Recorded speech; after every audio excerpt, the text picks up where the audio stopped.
नमस्ते, सत श्री अकाल पटेल के लैंग्वेज में और मेरी लैंग्वेज में राधे राधे। बहुत दिन हो गए हुए थे हमें ठाकुर जी का कोई प्रसंग लेकर आए हुए, और वैसे भी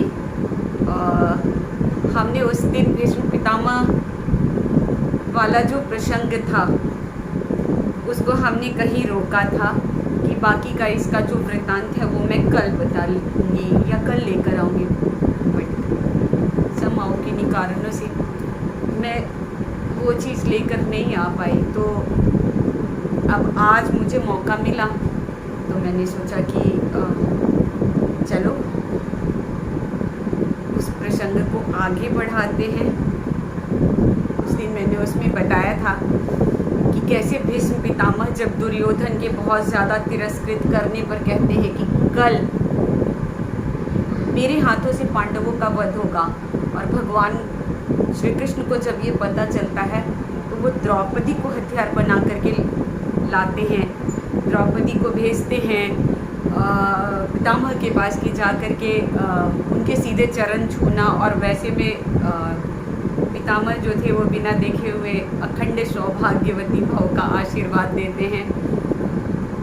और जब उनको आभास होता है कि ये तो श्री कृष्ण का किया धरा है, बाहर आते हैं, श्री कृष्ण को बोलते हैं, तो एक वचन वो श्री कृष्ण को देते हैं और एक वचन श्री कृष्ण से वो लेते हैं कि कल तुम शिखंडी को मेरे सामने करके अर्जुन से तीर चलवाना।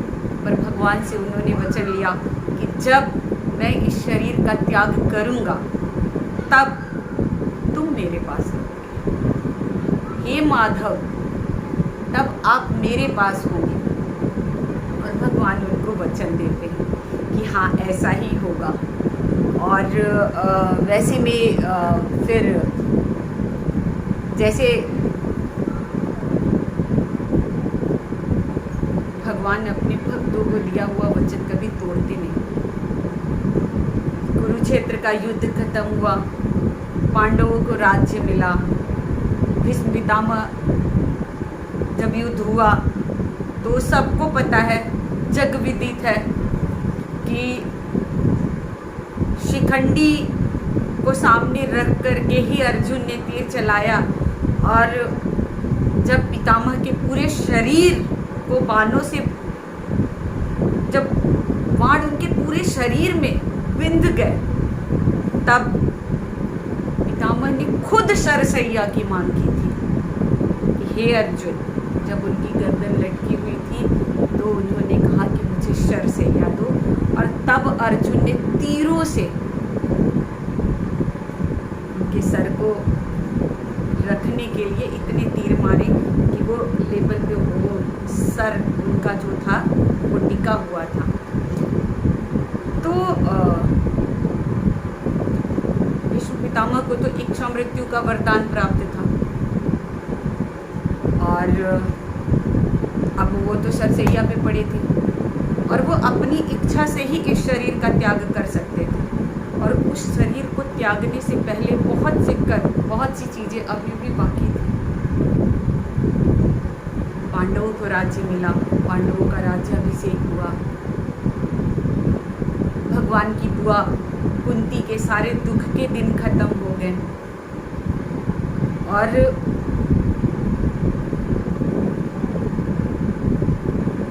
दुर्योधन भी मरा नहीं था। दुर्योधन को भी शरीर त्यागने का, जो कहते हैं ना, दुर्योधन यूं ही शरीर नहीं त्याग सकता था।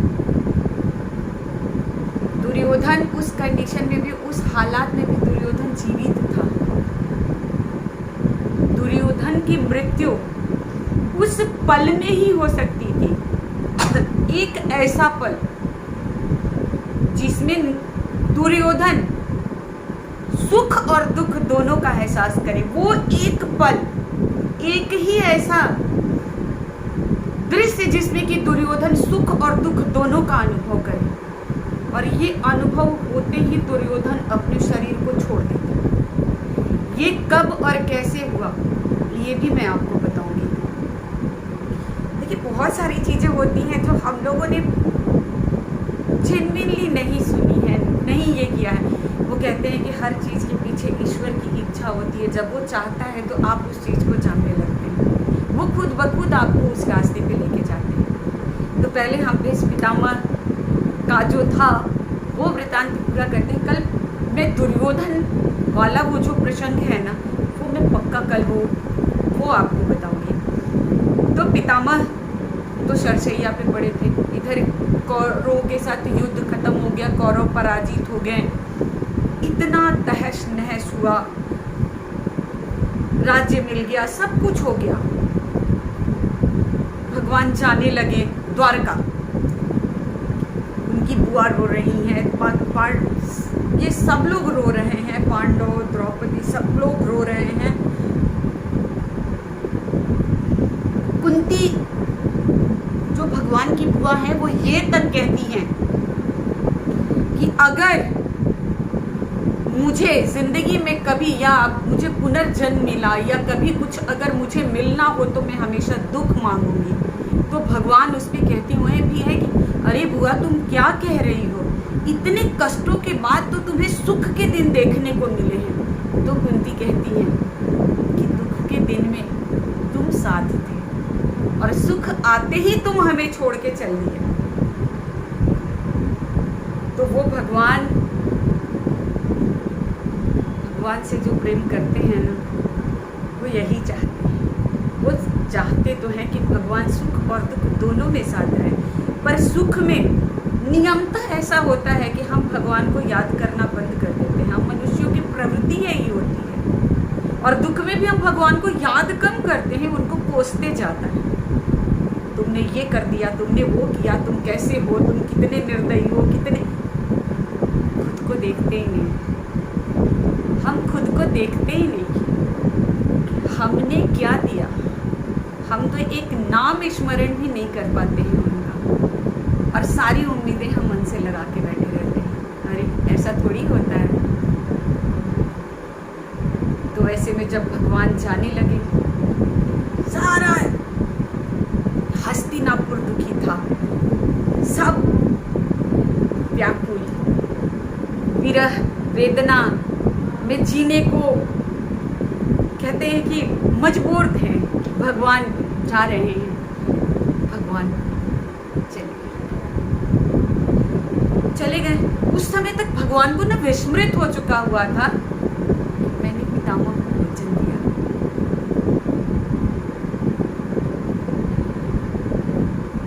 आधे रास्ते जाने के बाद भगवान को वापस याद आता है और भगवान लौट के आ जाते हैं। भगवान जैसे आते हैं सारे लोग खुश हो जाते हैं। अर्जुन कहते हैं कि मेरी खातिर आए हैं कृष्ण। युधिष्ठिर कहते हैं कि मैं उसका बड़ा भाई हूँ, वो मेरी खातिर आया है। भीम कहते हैं कि मुझसे भी प्यार करते हैं। अर्जुन तो कहते हैं कि मुझसे सबसे ज़्यादा प्यार करते हैं, इसलिए मेरे खातिर आए हैं। सुभद्रा कहती है कि मेरे भाई हैं, मेरी खातिर आए हैं। कुंती कहती है कि मैं उसकी बुआ हूँ, वो मेरी खातिर वापस आया है।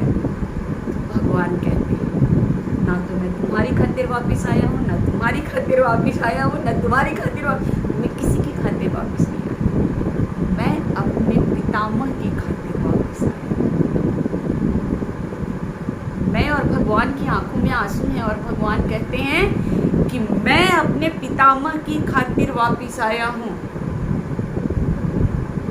और भगवान सीधे भीष्म पितामह के पास जाते हैं और उनके चरणों के पास बैठते हैं। ये देखिए भगवान के भाव। कहते हैं ना कि भक्त अगर सच्चा हो ना तो भगवान उसकी सेवा करने लगते हैं।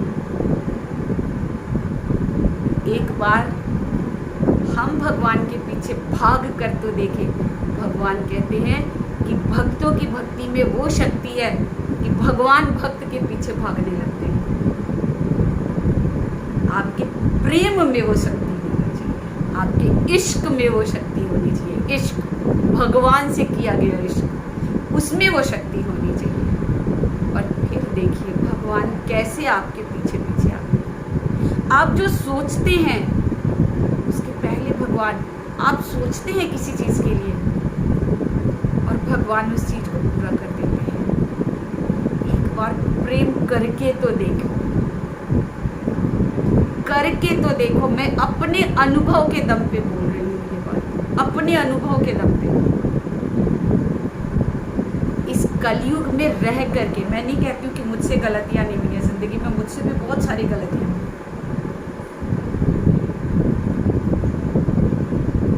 लेकिन एक चीज़ बहुत सही थी और वो ये थी, बचपन से ईश्वर को मानने की क्षमता, ईश्वर पे विश्वास, ईश्वर से लड़ना, ईश्वर से झगड़ना, ईश्वर से प्रेम करना, ये एक चीज़ मैंने कभी नहीं छोड़ा है।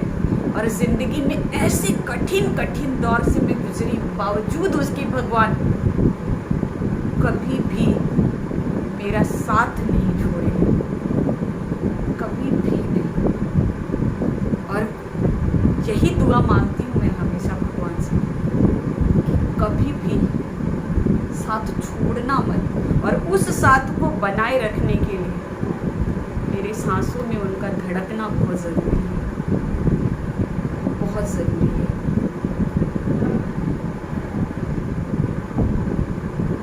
इंसानों से प्रेम करके, इंसानों से मोह करके कुछ भी नहीं मिला।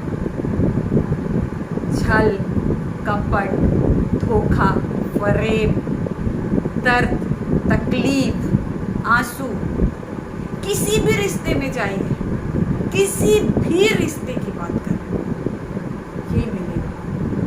एक रिश्ता सच्चा है, भक्त और भगवान का,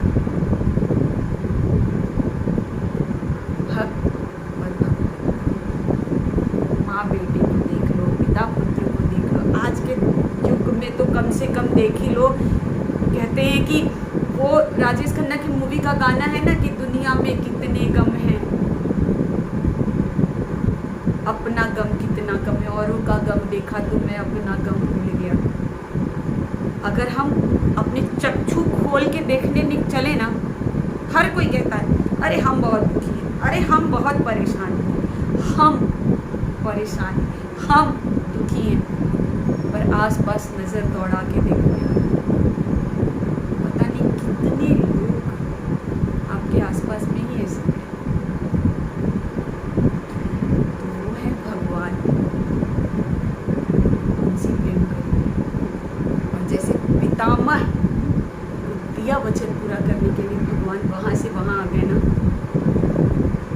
उसी तरीके आपकी रक्षा करने के लिए भी भगवान, आपकी मदद करने के लिए भी भगवान। हम इंसान नहीं समझ पाते कि भगवान किस वेश में आते हैं। भगवान कहते हैं कि हर किसी के लिए मैं धरती पे तो नहीं आ सकता, लेकिन मैं जरिया बनाता हूँ, जरिया। और भगवान हकीकत में जरिया बनाता है, किसी न किसी को जरिया बना के भेजते ही भेजते हैं। एक बार विश्वास करें, एक बार उनको दिल में बैठा कर देखिए। सिर्फ मांगिए मत, सिर्फ मांगने के लिए भगवान नहीं, पहले भगवान से प्रेम करिए, आपको बिना मांगे सब कुछ मिलेगा, बिना मांगे। वो आपकी आवश्यकताओं को महसूस करते हैं और वो आपकी आवश्यकताओं को पूर्ण भी करेंगे, बिल्कुल। तो चलिए, कल फिर एक बहुत ही बेहद रोचक प्रसंग के साथ मैं वापस आपसे मिलूंगी। तब तक 2 लाइन अपने नाम जाप का कर लेते हैं। राधे राधे गोविंद गोविंद राधे, राधे राधे गोविंद गोविंद राधे, गोविंद राधे गोपाल राधे,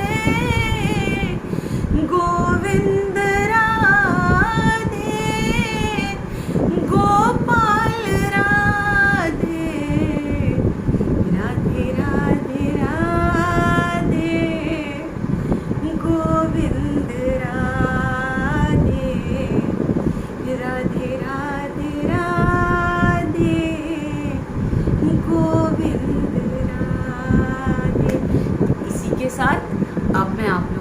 बता लेती हूँ, और कल बहुत ही हृदय को छू जाने वाले प्रसंग के साथ मिलूंगी आपसे, पक्की बात है।